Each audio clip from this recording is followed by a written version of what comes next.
This is not my story. This is a story told by my aunt over 20 years ago. My aunt is many things. She is kind, sweet, beautiful, smart, and reliable. One thing she is not is a liar. These days, she is busy taking care of her grandchildren, but this story takes place a very long time ago, before she was married and before she had a real career. She had many jobs growing up. The first job she got was a bartender. After graduating from school, she was unemployed for over a year until she took on the job of being a bartender for a relatively small bar. It was a bar run by the owner, who we will call Max. Max was running the bar on his own before deciding to hire my aunt. This meant that it was just the two of them running the counter. They would take turns opening up and closing down the bar. Most of the time, however, my aunt was the one who would have to close down the bar at 3 a.m. But this only meant that Max would have to open it up in the morning. The bar was situated underneath an apartment floor, and the building itself was quite old. There were some stories told about the building. There was a rumor about the building that an old lady had died in the building while she was babysitting her grandchild. Apparently, she had a very sudden heart attack. There were some other stories too. Some of them sounded far-fetched, but Max, being the owner of the bar, has not had any supernatural experiences. Because of this, the stories were nothing more than rumors for my aunt. On that particular day, Max and my aunt were running the bar together as it was a busy day for them. If I recall correctly, it was during a holiday. Max had been feeling off the whole night and had to visit the doctor the next day. So after everybody left the bar to head home, Max left my aunt to lock up the bar. My aunt wasn't bothered by this. She had locked up the bar a dozen times, but because of how crowded and busy the bar was, she had to clean up a lot more than usual.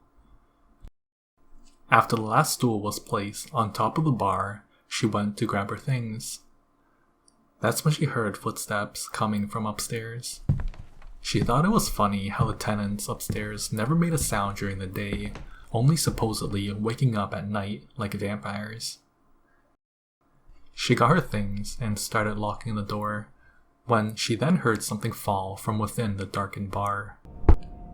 There was no shattering like when glass hits the floor. It was more like the sound of a mop falling onto the ground.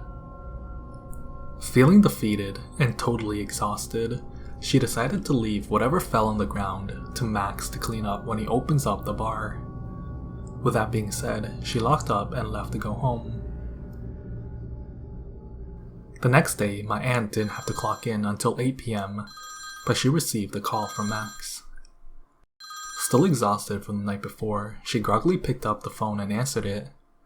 On the other end, Max asked her if she locked the doors before she left. My aunt reassured him that she did, only for Max to inform her that the doors were unlocked when he arrived. He then tells her that he heard someone's voice coming from the storage room, the room located behind the bar counter. When he went to check it out, there was no one in there. He then heard something fall from the main room, like wood hitting the floor. When he ran out to see what it could have been, he saw a faint shadow on the wall, and then disappear. My aunt thought that Max was messing with her because she had heard the same thing last night, but as she began to question him, Max reassured her that he wasn't, and that there was just no way. My aunt then asked him if the sound was possibly made by the tenant living upstairs. That's when Max informed her that the apartment upstairs was available for rent, and that there was absolutely no one living upstairs, and he was certain of it. She then recounted the sounds she heard last night, the footsteps that were so audible. Max thought that she was maybe messing with him, because he has never heard such a thing, but my aunt swore on her life that it happened. The conversation ultimately ended up nowhere after some back and forth about who was messing with who.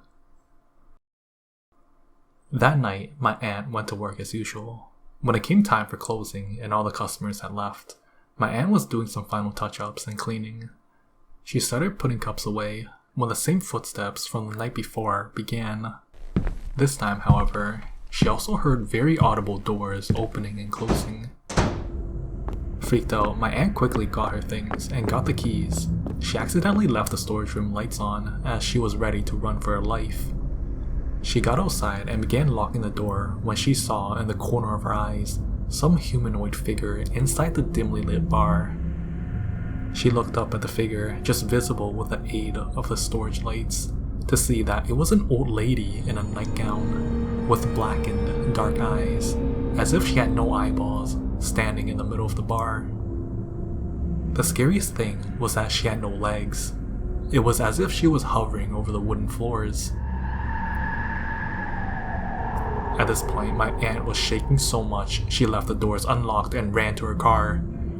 She called Max multiple times, but he didn't pick up. After multiple failed attempts, she drove home.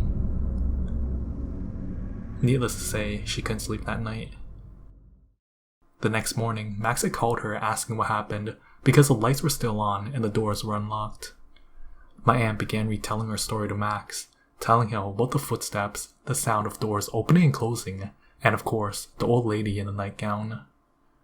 She told Max that she felt very scared and uncomfortable working there and told him that she was going to quit. Max tried his best to comfort her and try to make her stay, but she was scared to death. A few days later, Max called my aunt seemingly out of nowhere.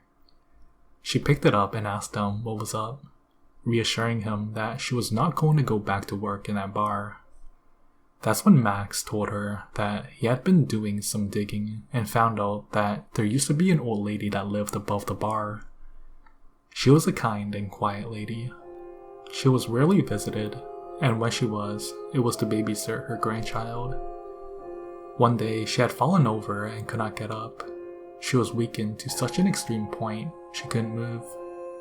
Sadly, she ended up laying there for days until she passed away with no one to visit her or check up on her.